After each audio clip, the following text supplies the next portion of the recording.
다 함께 묵상 기도하심으로 예배를 시작하도록 하겠습니다.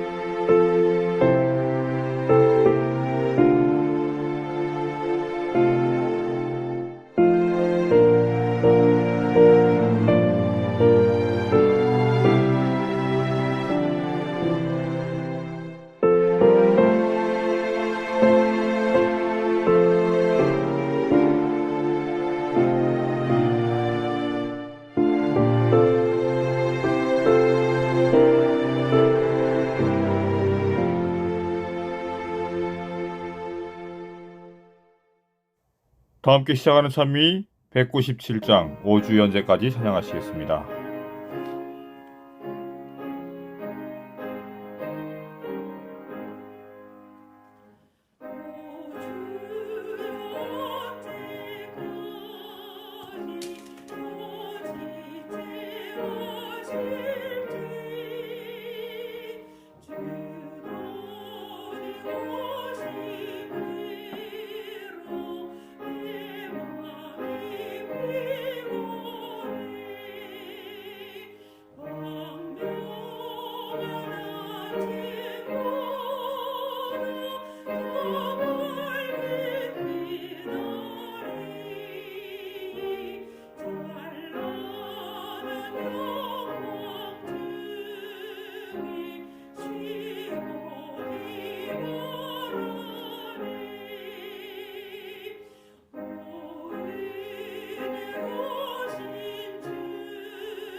오래전부터 날 누르는 내 안에 깊은 절망,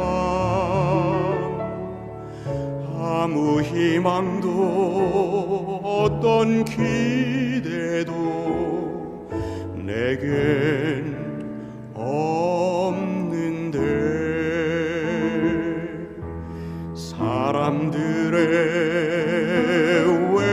외면과 날 거절하는 눈빛, 아픈 상처로 짙은 어둠으로 깊이 빠져만 가는데 어디선가 내게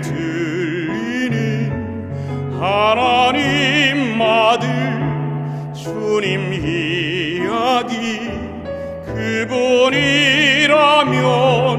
그의 옷자락이라도 내 마지막 소망이니 주님을 만났네. 옷자락에서 전해지는 사랑 내게 임한 주님의 능력 날 누르는 아픔의 근원을 고치셨네. 날 바라보시네.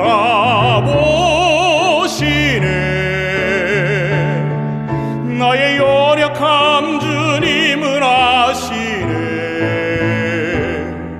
깊은 절망에서 날 자유케 하신 사랑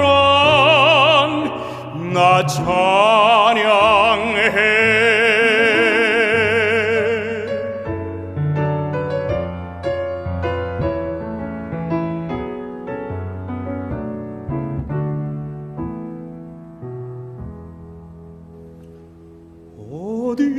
어디선가 내게 들리는 하나님 아들 주님 이야기 그분이라면 그의 옷자락이라도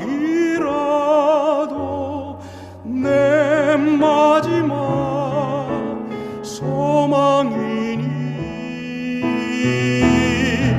주님을 만났네. 옷자락에서 전해지는 사랑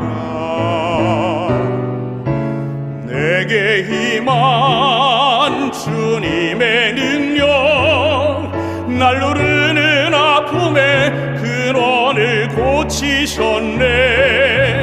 날 바라보시네. 나의 연약함 주님은 아시네. 깊은 절망에서 날 자유케 하신 사랑 나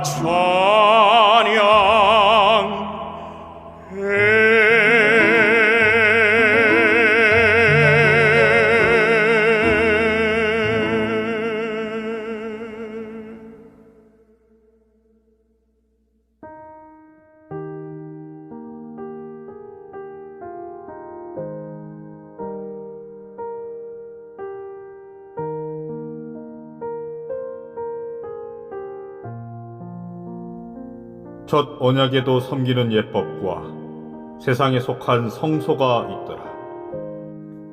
예비한 첫 장막이 있고 그 안에 등잔대와 상과 진설병이 있으니 이는 성소라 일컫고 또 둘째 휘장 뒤에 있는 장막을 지성소라 일컫나니 금향로와 사면을 금으로 싼 언약궤가 있고 그 안에 만나를 담은 금항아리와 아론의 쌍난 지팡이와 언약의 돌판들이 있고 그 위에 속죄서를 덮는 영광의 그룹들이 있으니 이것들에 관하여는 이제 낱낱이 말할 수 없노라. 아멘.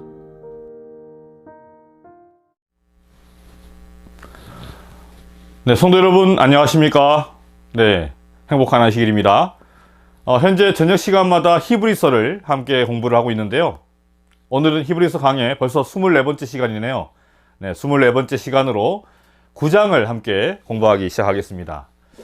아무쪼록 세상 죄를 지고 가는 어린 양이신 우리 예수님을 지금 이 순간도 바라보심으로 지금도 우리에게 그 보혈의 피를 뿌려주시는, 그래서 우리의 얼룩진 의의 옷을 다시 희게 해주시는 그러한 우리 임마누엘의 하나님, 우리 예수님의 그 경험 가운데 그분과 함께 살아가시며 그분의 길을 걷는 여러분과 제가 되기를 간절히 소망합니다.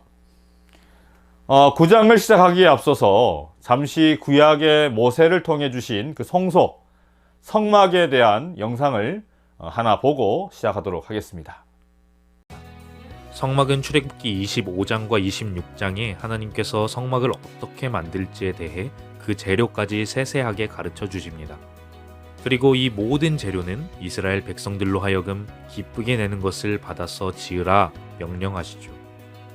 단 하나뿐인 성소의 문이 있는 동쪽을 기준으로 번제단, 물두멍, 그리고 성막이 있는데 성막에 들어가게 되면 성소와 지성소가 있습니다. 동쪽인 성막의 입구로 들어와서 예물을 드리게 되는데 번제단을 기준으로 북쪽에서 예물을 드리는 사람이 가축을 잡습니다.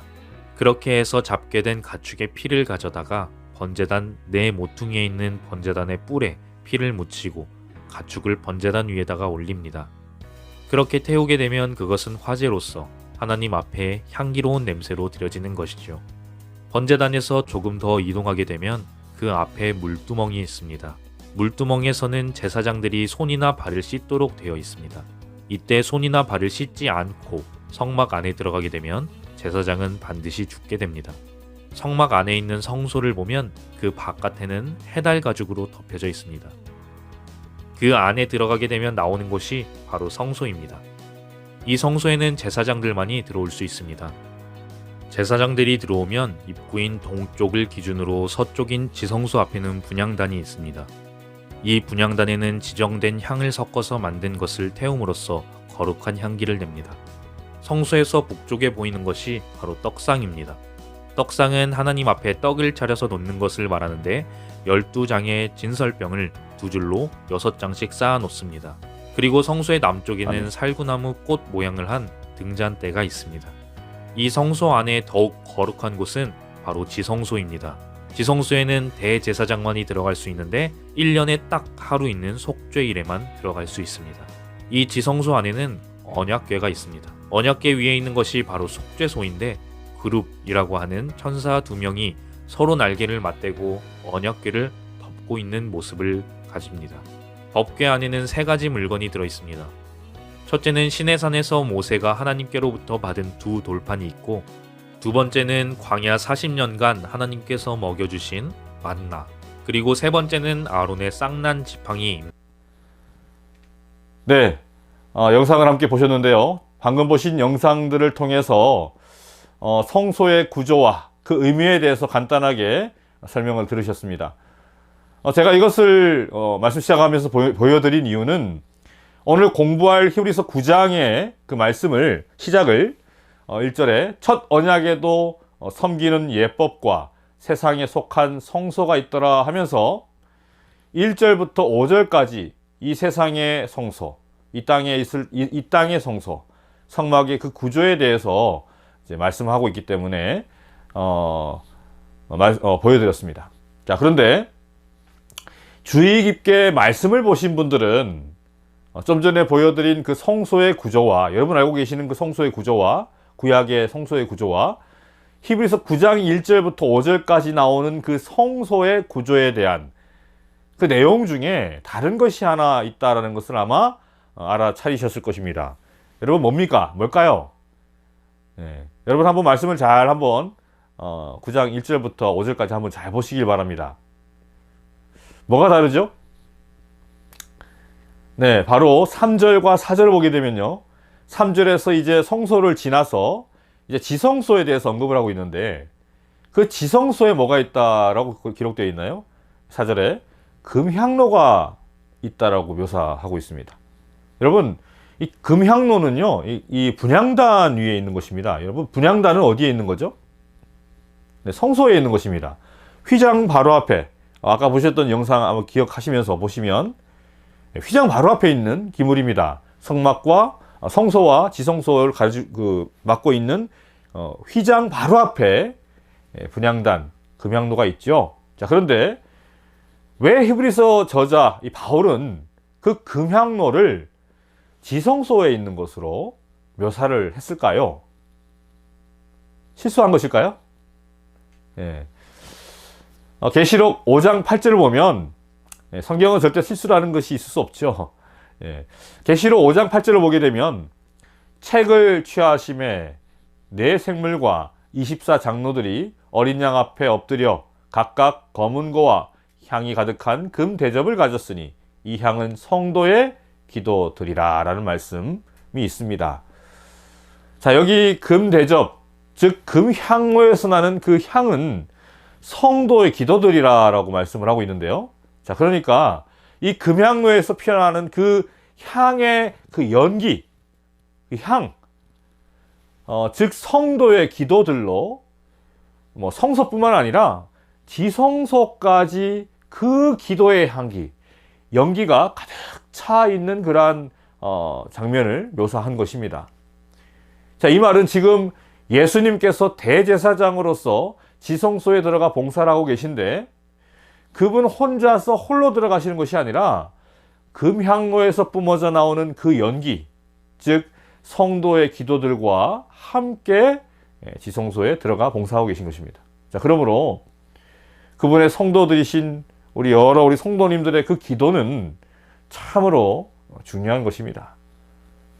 늘 항상 성령으로 기도하는 삶을 살아가시는 저와 여러분이 되기를 간절히 바랍니다.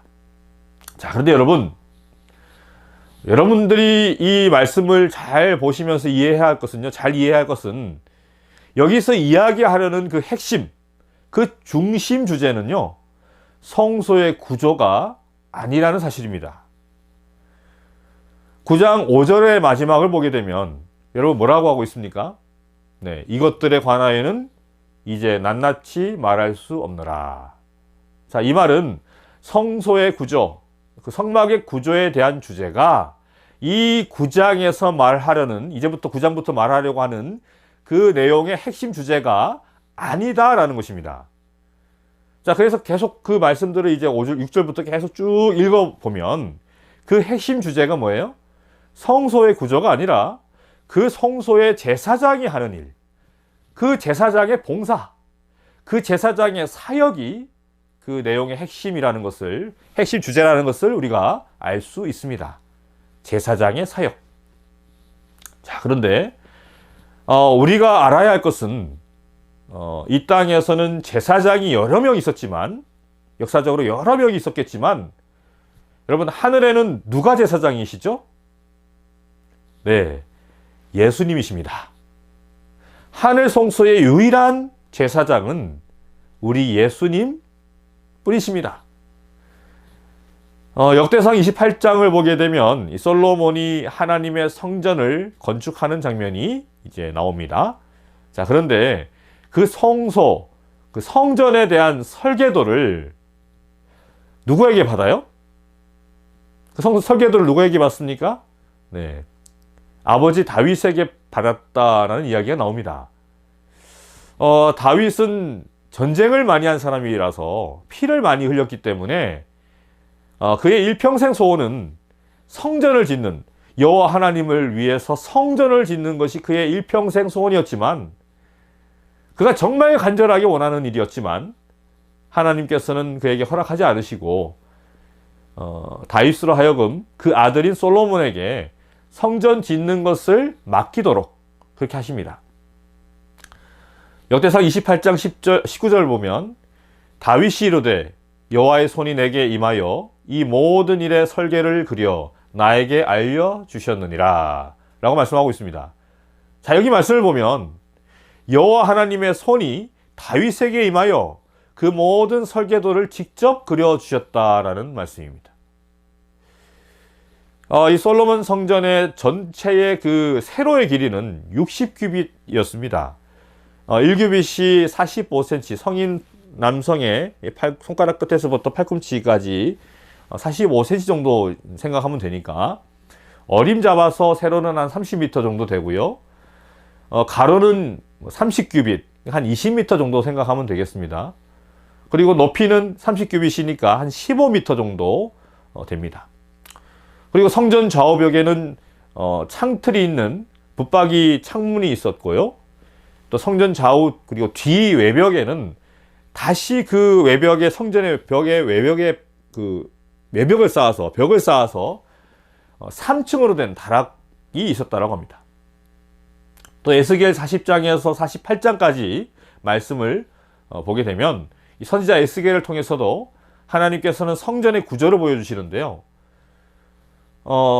다락방이 30개 뭐 이렇게 나오죠.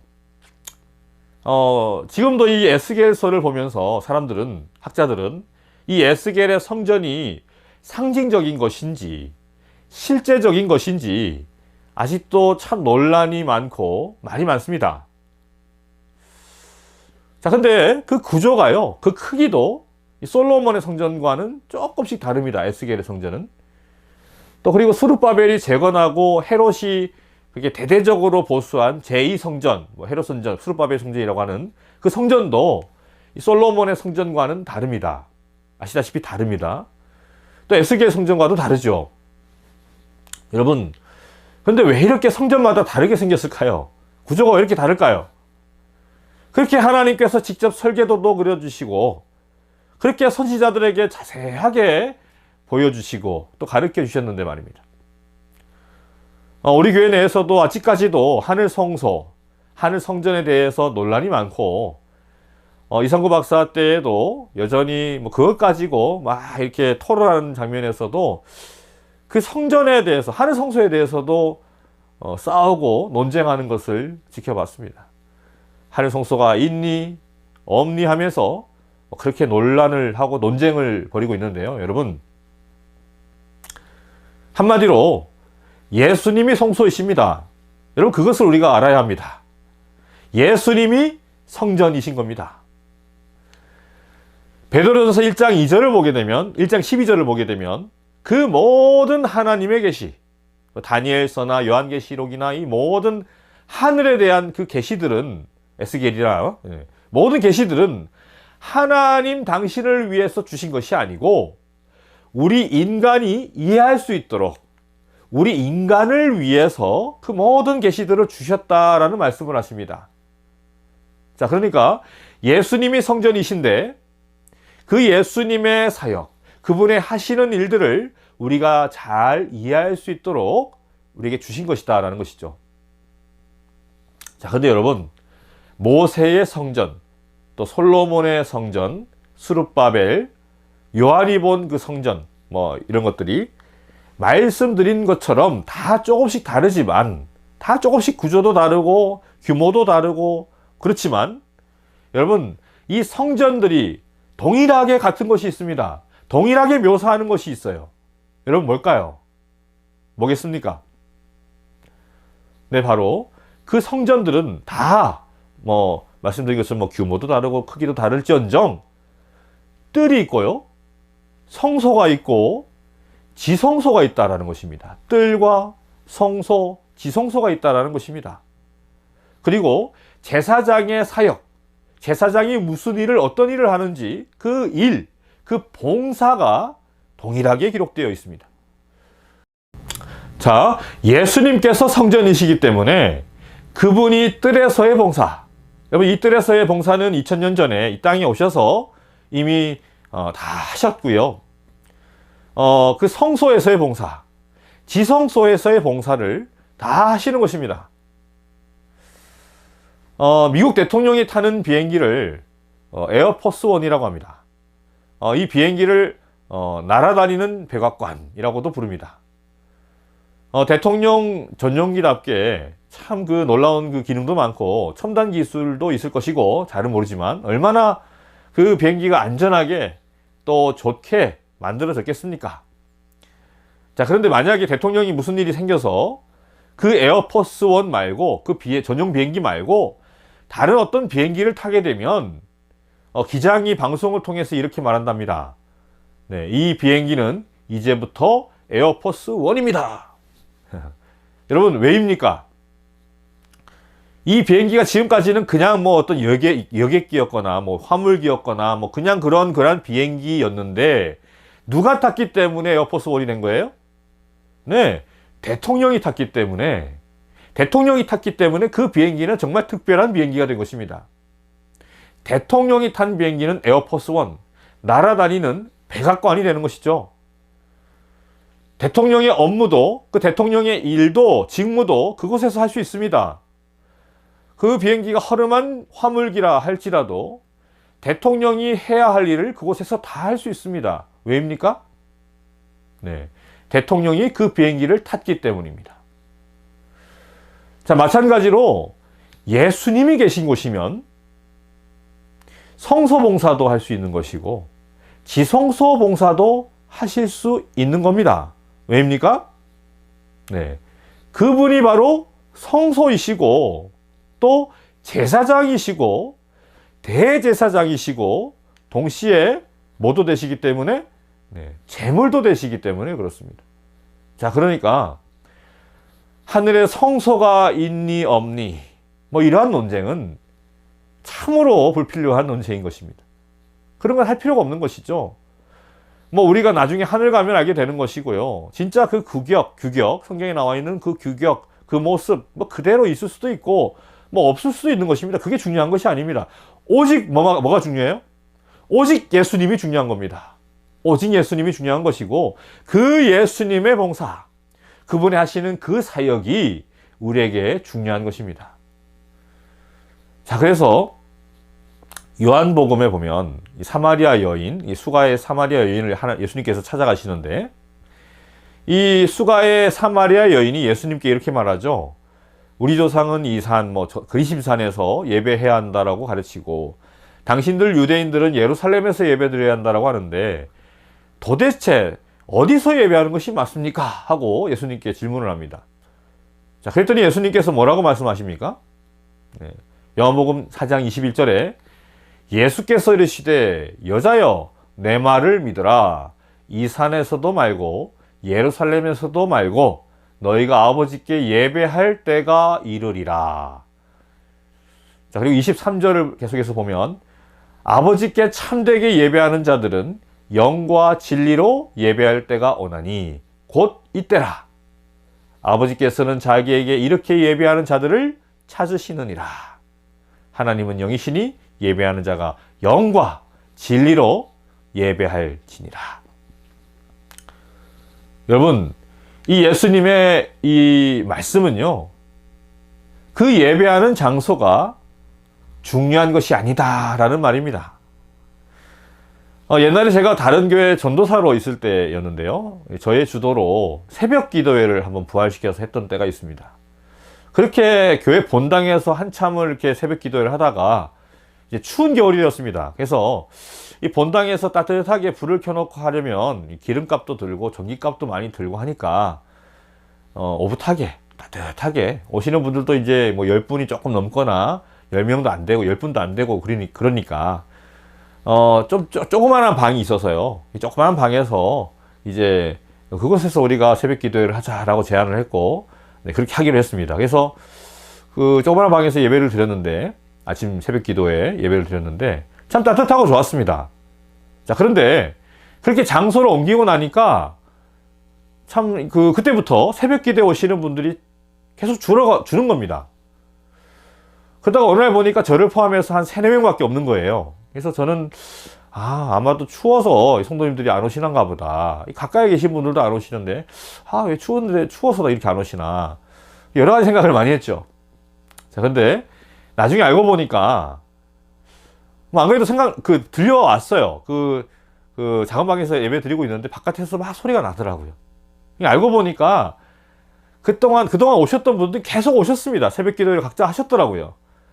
그분들 얘기하시기를 나중에 물어보니까 교회 본당에서 기도하고 가셨다라는 것입니다. 왜 그러셨나 물어보니까 기도는 본당에서 해야지 무슨 그 조그마한 방에서 하냐고. 춥든 어땠든 간에 본당에서 기도하는 것이 하나님께서 받으시는 기도다라고 그들은 생각했던 것입니다. 여러분, 예배는요 장소가 중요한 것이 아닙니다. 우리가 요즘에 코로나 때문에 예배를 가정에서 드리는 분들도 있고 우리가 그렇게 예배를 드렸었지 않습니까? 자, 그런 상황에서 우리가 무슨 말을 했었죠? 많은 얘기를 우리가 나눴었는데 예배 드리는데 장소가 무슨 상관이 있냐? 마음과 정성과 영으로 예배 드리면 그것이 가정이든 뭐 어디든지 간에 우리는 예배 드릴 수 있다라고 우리는 그렇게 얘기를 했었습니다. 근데 여러분, 문제가 있죠? 무슨 문제가 있습니까? 뭐 다른 여러 가지 이유들도 있고 말씀드릴 수 있겠지만 가정에서 예배 드리면, 또 있는 곳에서 혼자서 예배 드린다든지 하게 되면, 교회에서 모든 성도들이 모여 함께 예배 드리는 것보다 더 영과 진리로 정성과 마음으로 예배 드리기가 참으로 어렵다라는 것입니다. 그래서 예수님께서도, 우리 하나님께서도 성경 말씀에 항상 모이기에 힘쓰라고 말씀하시는 것이죠.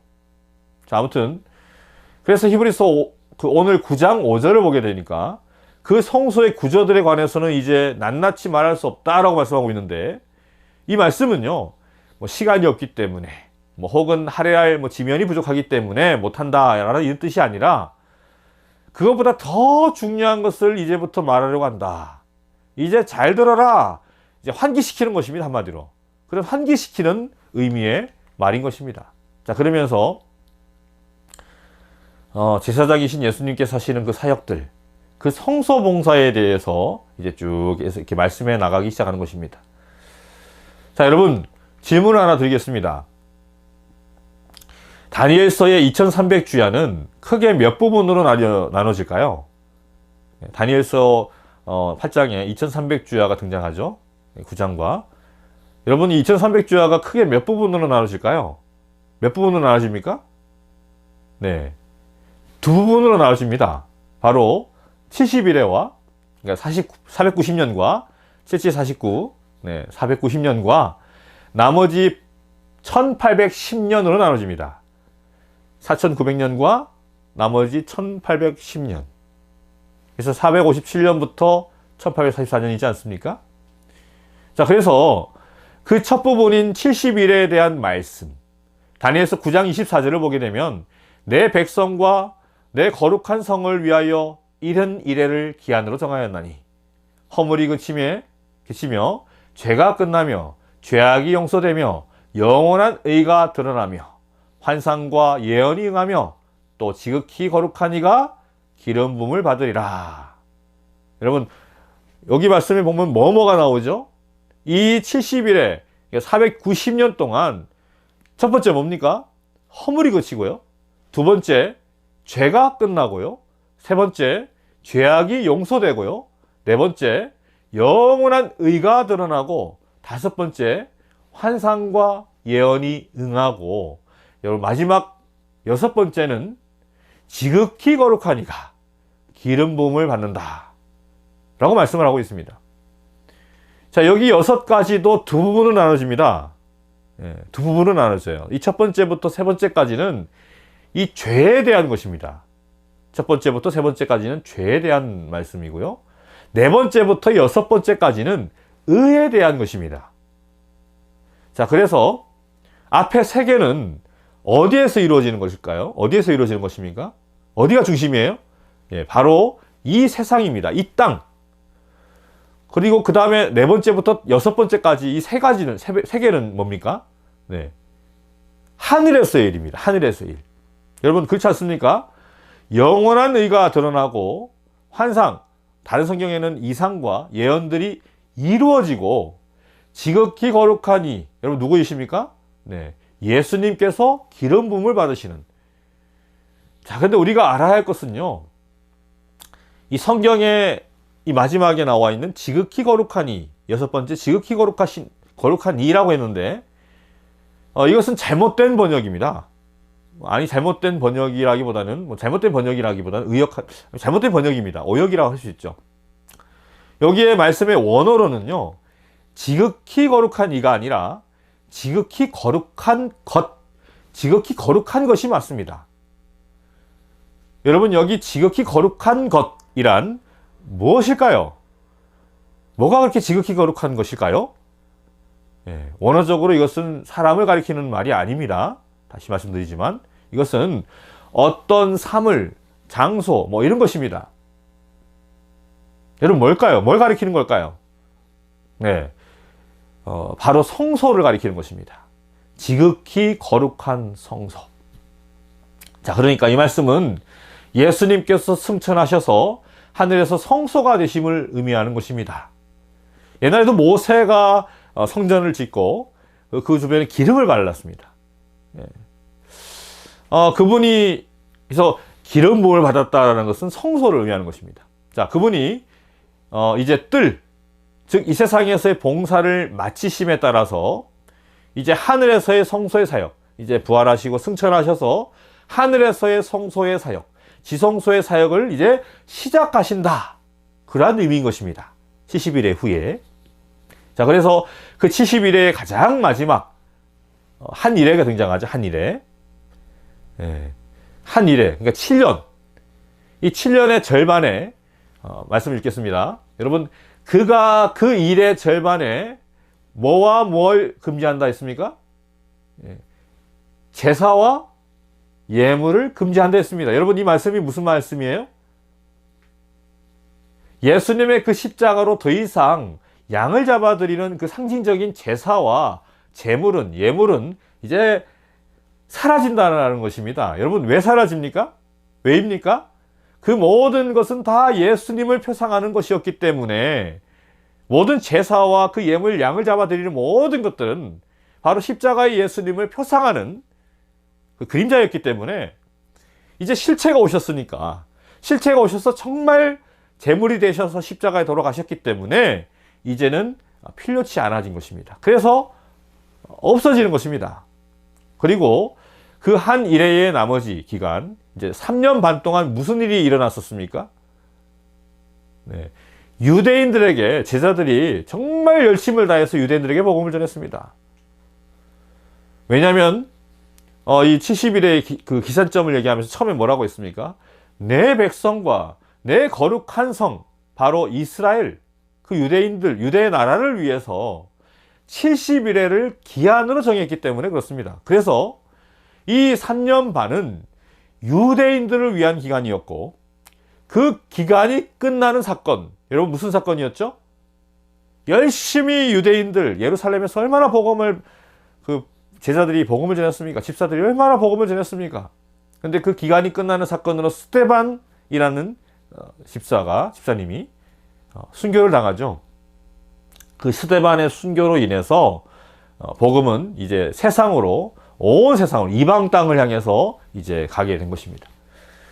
자, 그래서 스데반 집사의 그 순교 때에 여러분 무슨 일이 일어났습니까? 스데반이 보지요. 네, 하늘이 열리고 인자가 하나님 우편에 서신 것을 보노라라고 스데반이 이제 울부짖습니다. 부르짖습니다. 즉 하늘 성소 봉사가 이제 공식적으로 시작되는 그러한 시간이었던 것입니다. 자, 그래서 70일의 이야기는요, 2300주야 중에 이제 70일의 이야기는 예수님의 성소 봉사의 그 시작점을 알려주는 그러한 말씀인 것입니다. 자, 그리고 2300주야의 끝은 욤키푸르, 그러니까 대속죄일의 봉사가 시작되는 것입니다. 자, 이제 오늘 말씀을 정리하면서 여러분, 오늘 말씀의 제목을 성소가 되신 임마누엘 하나님이라고 정해봤는데요. 시간이 없어서 임마누엘이라는 그 주제, 예수님의 그 임마누엘이라는 부분을 강하게 말씀을 드리지를 못했습니다. 그러나 꼭 여러분에게 꼭 전하고 싶은 말씀은 뭐 성소 이렇고 저렇고 보다도요, 예수님께서는 우리와 함께 하시는 분이다라는 사실입니다. 예수님께서는 우리에게 임마누엘이라는 약속을 주셨습니다. 세상 끝날까지 함께 하신다라고 약속하셨습니다. 아니, 예수님은 지금 성소 봉사하시느라 바쁘실 텐데 어떻게 우리와 함께 하신다라는 거야? 라고 말씀하시는 분도 있을지 모르겠지만, 참 이렇게 우리는 자꾸만 예수님을 우리의 제한적인 모습과 비교를 하면서 우리와 비교를 합니다. 그렇게 생각을 하길 좋아합니다. 나의 경험과 나의 느낌과 나의 생각으로 예수님을 믿으려 하기 때문에 우리는 자꾸만 넘어지고 그렇게 되는 것입니다. 여러분, 예수님은 임마누엘 하나님이십니다. 그분이 우리와 함께 하신다라고 하셨으니 함께 하시는 것입니다. 그분은 거짓이 없으신 분이십니다. 그분이 하신다라고 하신 것은 하나도 빠짐없이 다 하셨습니다. 우리의 죄를 다 용서하셨고요. 그분의 목숨을 바쳐서 십자가를 통해서 우리의 죄를 다 도말하여 없게 하셨습니다. 우리가 할 것은 참된 제물이신 그분을 따라가는 것 뿐입니다. 여러분, 진리 위에 서셔서 여러분 그 진리 가운데에 신앙하시길 바랍니다. 마지막으로 성경 말씀 하나 읽고 마치겠습니다. 요한일서 5장 18절 말씀인데요. 하나님께로서 난 자마다 범죄치 아니하는 줄을 우리가 아노라. 하나님께로 나신 자가 저를 지키심에 악한 자가 저를 만지지도 못하느니라. 여러분, 오직 이러한 임마누엘이신 성소이신 그분을 따르고 그분과 동행하시는 여러분과 제가 되기를 간절히 바라며 오늘 말씀을 마치도록 하겠습니다.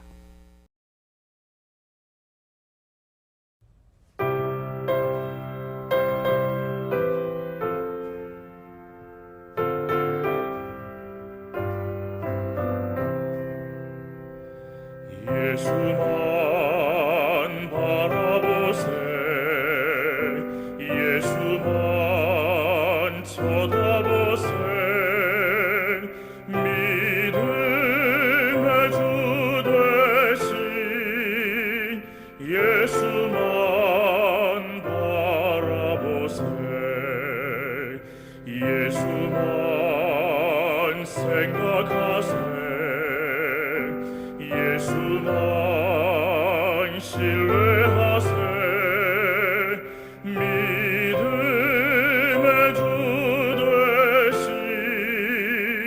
예수만 바라보세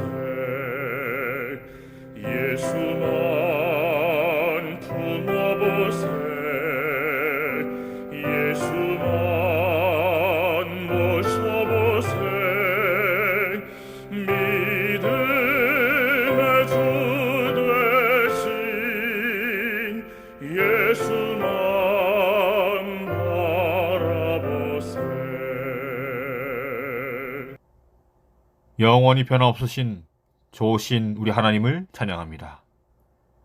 우리에게 언제나 선한 것을 주시는 우리 주님, 거룩한 안식일을 맞이하여 우리 주님께 나와 마음 다해 오직 주님만 찬양하며 예배하게 하옵소서.